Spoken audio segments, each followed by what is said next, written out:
বিদ্রোহী কবি কাজী নজরুল ইসলাম এমনই একটি নাম, যিনি একাধারে সৃষ্টি করেছেন ধূমকেতু কবিতা, আবার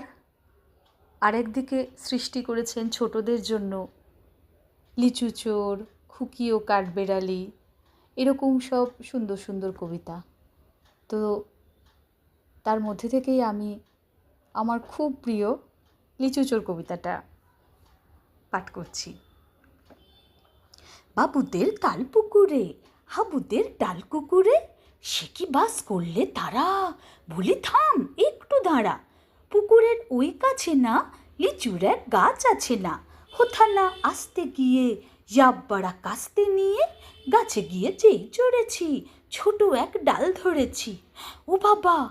বাবা মরাত করে পড়েছি সরাত জোরে,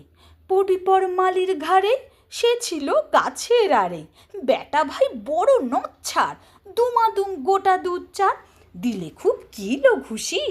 একদম চড়ছে ঠুসি, আমিও বাগিয়ে থাপড় দে হাওয়া চাগিয়ে কাপড়, লাফিয়ে ডিন্ন দেওয়াল দেখি এক পিটরে শেয়াল, আরে ধ্যাত শেয়াল কোথা, ভেলোটা দাঁড়িয়ে হোতা, দেখে যেই আঁতকে ওঠা কুকুরও জুড়লে ছোটা, আমি কই কম্ম কাবার, কুকুরেই করবে সাবার, বাবা গো মা গো বলে পাঁচিলের ফোকর গলে ঢুকে গিয়ে বসেদের ঘরে,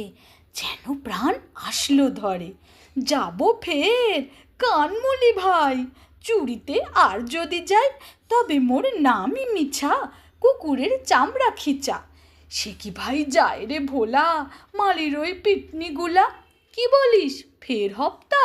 তওবা নাক খপ্তা, তওবা নাক খপ্তা, তওবা নাক খপ্তা। নমস্কার।